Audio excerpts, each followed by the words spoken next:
c'est toi qui m'as détruit. Le risque à quoi, avec la défense de débrouiller. La vie là c'est comme ça. Mais la part du maman Marseille à go. C'est Yago, c'est que le foule est Yago. Et que Yago, célébrité Yago. C'est Yago. Qui parle comme son mien, Véronique et ses... Voilà, on va pas durer. J'espère que tout le monde va bien. Bonsoir, bonsoir à tous et à tout temps pour tous ceux qui ne me connaissent pas. Je suis l'incontournable bien qui a compris tout terrain. L'homme dont on parle, l'homme qui n'a pas froid aux yeux, l'homme qui ne marche pas. Moi, vous pouvez aussi m'appeler devant la ville. L'homme n'est rien, gouverneur italien, docteur, mon entraînement, Boubou, laisse-moi mourir, 5 plein de Royal, Patrino, Camari, des ou la Moudja. Alors, je tiens à dire aux gens que je ne fais plus souvent les vidéos sur Facebook. Je fais ça plutôt sur YouTube. Voilà. Même cet après-midi, j'ai fait un direct sur YouTube. Voilà. J'ai fait un direct sur YouTube où j'ai parlé de l'opposition ivoirienne.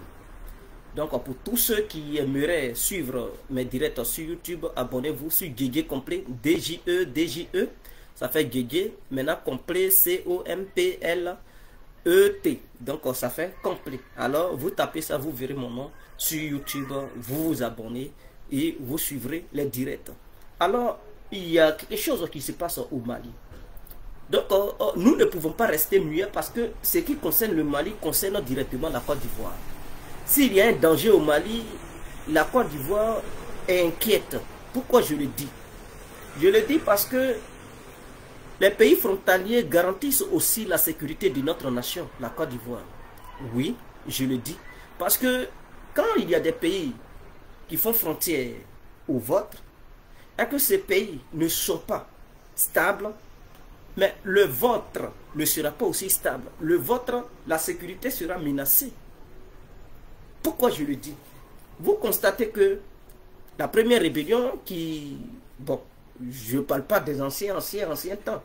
Mais cette histoire du truc en 2000, la rébellion qui a frappé la Côte d'Ivoire venait du Burkina. Les gens se sont formés au Burkina pour venir attaquer la Côte d'Ivoire. Et suite à ça, on a connu des années turbulentes, des années vraiment qui ont poussé des Ivoiriens à quitter la Côte d'Ivoire, aller ailleurs. Des Ivoiriens ont saigné, des gens ont perdu leur famille et consorts. Ça venait du Burkina. Parce que le Burkina avait servi de base arrière. Aujourd'hui, le pays est stable. Parce que celui qui est au Burkina ne permet pas à une rébellion de s'installer au Burkina pour venir attaquer la Côte d'Ivoire. Celui qui est au Ghana ne permet pas à une rébellion de s'installer au Ghana pour venir attaquer la Côte d'Ivoire. Celui qui est au Mali ne permet pas à une rébellion de s'installer au Mali pour venir attaquer la Côte d'Ivoire. Celui qui est en Guinée ne permet pas à une rébellion de s'installer en Guinée pour venir attaquer la Côte d'Ivoire. Celui qui est au Libéria ne permet pas à une rébellion de s'installer au Libéria pour venir attaquer la Côte d'Ivoire. Alors, quand c'est comme ça, le président en question, il est en paix. Et donc, les mouvements qui se passent au sein du pays, il peut bien contrôler ces mouvements, il peut bien gérer ces mouvements. Mais lorsque dans un pays frontalier, il n'y a plus de gouvernement, et que tout est mélangé, des gens qu'on ne peut pas contrôler, mais le gouvernement ivoirien va traiter avec qui pour permettre la stabilité de la Côte d'Ivoire? Voilà la question. Voilà pourquoi j'aimerais interpeller le gouvernement ivoirien pour dire de ne pas se mêler de ce jeu qui se passe au Mali. Que le gouvernement ivoirien reste tranquille, reste calme. Il ne faudrait pas que le président ivoirien prenne position. Parce que prendre position est une erreur capitale pour le gouvernement ivoirien. Imaginons que Alassane, ce qui se passe en ce moment, parce qu'il paraît que le président malien, il serait dans les mains des putschistes, ainsi que son premier ministre et celui de la garde républicaine du Mali. Ils seraient tous dans les mains des putschistes. Et les putschistes, on les a pris pour les amener dans leur fief, le fief de leur révolution. Ok, là où ils sont basés, ils les ont amenés à 15 km du Mali, comment on appelle ça, la capitale malienne, là, comment elle s'appelle même, Bamako. Donc, ils ont été envoyés à 15 km de Bamako. Et ils sont dans les mains des putschistes. D'après eux, ils essaient de négocier. Peut-être, ça va redevenir normal. ils vont remettre le président à sa place ou un militaire va prendre le pouvoir pour toujours. Donc quand c'est comme ça, il ne faudrait pas que le président ivoirien prenne notre opposition. Il ne faudrait pas que le président ivoirien décide de qui doit diriger le Mali ou qui ne doit pas diriger le Mali. Il ne faudrait pas que le président ivoirien menace les putschistes. Parce que imaginons qu'une menace vient de la Côte d'Ivoire pour menacer les putschistes, pour dire quitter le pouvoir. Et que si vous ne quittez pas, la CEDEAO va intervenir militairement. Et par malheur, la CEDEAO ne parvient pas à intervenir. La CEDEAO ne parvient pas à maintenir l'ordre au Mali et que les putschistes prennent le contrôle. C'est une crise diplomatique que la Côte d'Ivoire vient de mettre entre les putschistes et l'État ivoirien. En ce moment-là, ces putschistes ne calculeront plus le président ivoirien, ne calculeront plus le gouvernement ivoirien. Ils vont voir le gouvernement ivoirien comme un gouvernement ennemi. En ce moment-là, les ennemis de la Côte d'Ivoire qui sont ivoiriens, je veux parler bel et bien de l'opposition, peuvent profiter de cette situation. Je dis bien, ils peuvent profiter de cette situation pour négocier avec les putschistes, pour leur demander à ce que le Mali serve de base arrière pour venir déstabiliser la Côte d'Ivoire. Voilà comment je vois les choses. Donc pour éviter que le Mali soit une base arrière pour les gens comme Diom Soro et les gens comme les Go, les Babouriens, les gens comme les Bédirs, pour ne pas que le Mali serve de base arrière pour venir déstabiliser la Côte d'Ivoire, il faudrait que le gouvernement ivoirien ne prenne aucune position. Il faudrait que le gouvernement ivoirien reste neutre entre les éléments du gouvernement malien et les putschistes. Le gouvernement ivoirien n'a qu'à rester là, observer et apprécier. Il doit apprécier pour voir les rapports de force. Si c'est du côté des putschistes, il y a le rapport de force, les rapports de force et tout, le gouvernement ivoirien appréciera chez qui il faut se pencher.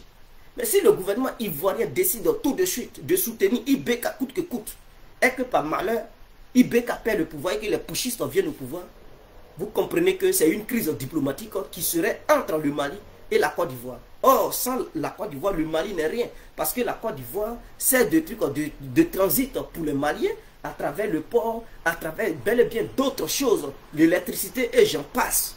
Est-ce que vous comprenez?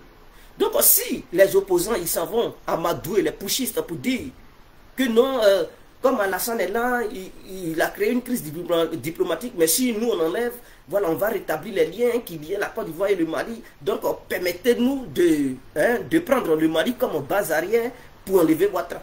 En ce moment-là, ça devient un danger pour la Côte d'Ivoire.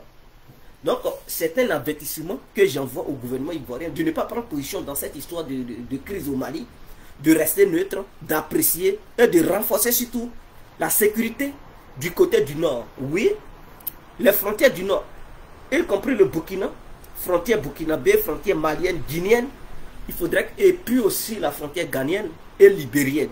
Il faut renforcer la sécurité, on ne sait jamais. Renforcer la sécurité. Parce que le Mali qui est déstabilisé, il n'y a plus de contrôle. La police n'existe plus, l'armée est en ébullition.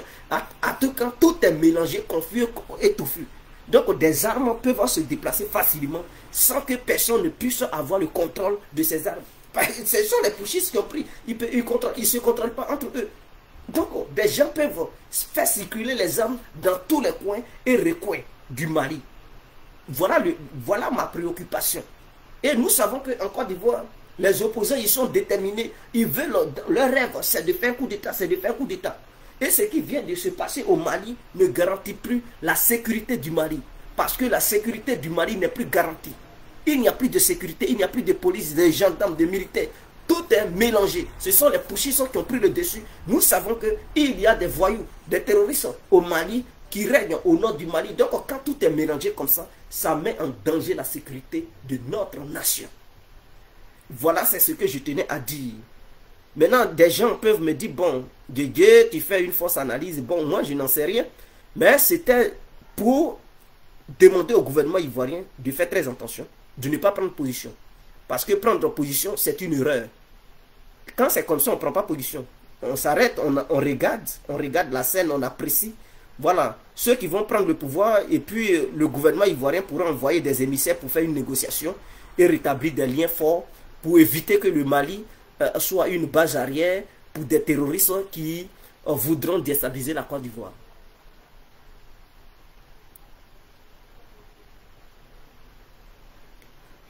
Issa Ouattara, je ne dis pas qu'un gouvernement de Gbagbo, il ne s'agit pas de gouvernement de Gbagbo en fait. Il s'agit imaginons qu'on dit bon, parce qu'au Mali il n'y a pas de gouvernement jusqu'à présent, mais un pays où il n'y a pas de gouvernement, mais tout est permis, le vol, le trafic, c'est de ça qu'il s'agit. Trafic d'armes, trafic de drogue, de stupéfiants, toutes sortes de trafic, de viols, de vols, pillages, tout est truc possible en fait. Or, ce pays fait frontière à la Côte d'Ivoire. Or, les gens comme les Guillaume Soro, ils cherchent un pays frontalier comme base arrière pour entamer leurs opérations militaires. Une vision de coup d'État. Est-ce que vous comprenez? Donc, voyant cela, le gouvernement ivoirien n'a pas intérêt à déclencher une crise diplomatique entre les putschistes et le gouvernement ivoirien. Le gouvernement ivoirien doit rester là sans prendre position pour apprécier ce qui se passe. Si Ibeka doit revenir au pouvoir, il reviendra. Si ce sont les putschistes qui viennent, qui décident de faire la transition, le gouvernement ivoirien doit déléguer quelqu'un pour aller vers eux et essayer d'entamer des liens diplomatiques afin d'éviter que des opposants fassent du Mali une base arrière, comme hier le Burkina avait servi de base arrière pour déstabiliser la Côte d'Ivoire. Voilà ce que je tiens à dire. Bon, moi ça c'est ma manière de voir. Tout le monde ne peut pas être d'accord avec moi. Maintenant, ceux qui ne sont pas d'accord avec moi, ils pourront dire aussi ce qu'ils pensent, ce qu'ils voient. Même ton pays peut être militairement puissant. Militairement puissant. Mais s'il y a des voyous qui... un autre pays voisin sert de trucs de base arrière pour déstabiliser ton pays, mais ils feront tout pour déstabiliser ce pays. C'est clair. Mais vous n'avez pas vu la Libye? Qui était armé en Afrique là-bas que Kadhafi?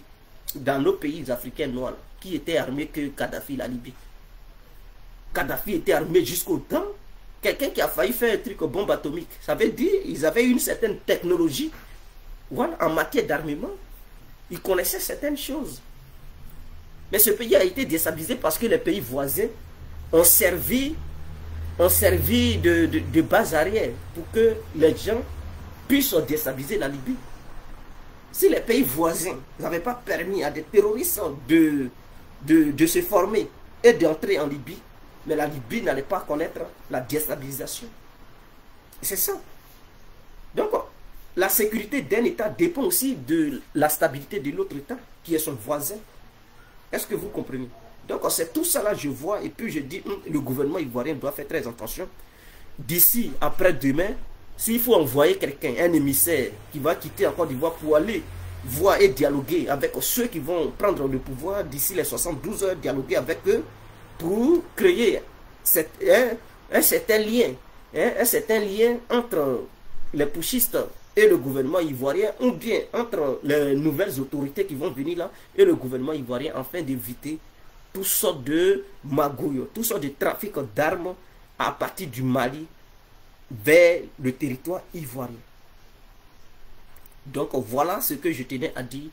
Donc ceux qui regardent ce direct, qui sont au sein du gouvernement, alors transmettez ce message à l'État ivoirien et demandez-leur de ne pas prendre position. Ce n'est pas le moment de créer une crise diplomatique avec les putschistes, entre l'État ivoirien et les putschistes, parce que si on crée une crise diplomatique, ils seront fâchés et ils seront prêts à traiter avec les ennemis de l'État ivoirien. Ah oui, si toi et moi il n'y a pas là entre nous, et puis quelqu'un vient, il me parle de toi, il dit bon voilà comment on va faire pour faire tomber l'autre, mais je serai prêt à coopérer avec lui parce que toi et moi il y a des histoires entre nous. Donc je vais coopérer avec l'autre qui va venir me demander de lui prêter main forte pour qu'on puisse te faire tomber. Voilà pourquoi il n'est pas bien d'avoir des problèmes avec qui que ce soit. Il faut avoir une amitié avec tout le monde. En ce moment-là, si quelqu'un vient te voir pour faire du mal à l'autre, tu es obligé de lui dire. Tu vas dire, ah voilà, lui là m'a dit de faire tant pour qu'on puisse te faire du mal. Donc il faut vraiment prendre bien soin de toi, fais attention. Parce qu'il y a des gens qui rôdent autour de toi, qui veulent te faire du mal. En ce moment-là, tu sauras comment marcher, tu sauras comment faire. Donc, je vous laisse. C'était mon alerte au gouvernement ivoirien. Que le gouvernement ivoirien fasse attention, ne pas prendre position dans cette histoire. Regardons les Maliens, ils vont gérer ça, ils sont assez mûrs. Maintenant, si la CEDEAO doit intervenir, la CEDEAO va déléguer des gens, des responsables, pour aller parler de façon diplomatique. Mais il ne faudrait pas que l'État ivoirien prenne lui seul l'engagement pour dire non, je ne veux pas les putschistes, je veux tant. Non, non, quand c'est comme ça, ça devient un danger pour l'État ivoirien lui-même. Parce que les putschistes seront obligés de coopérer avec ceux qui sont contre le gouvernement ivoirien pour faire du mal au gouvernement ivoirien. Donc pour éviter tout ça, il faudrait que le gouvernement ivoirien reste neutre, ne met pas prendre position. Ça, ce sont les conseils que je vais donner au président Alassane et au ministre, le premier ministre Ahmed Bakayoko. Donc aussi on se laisse. Ciao, c'était les Continents. Bonne nuit à tous et à toutes.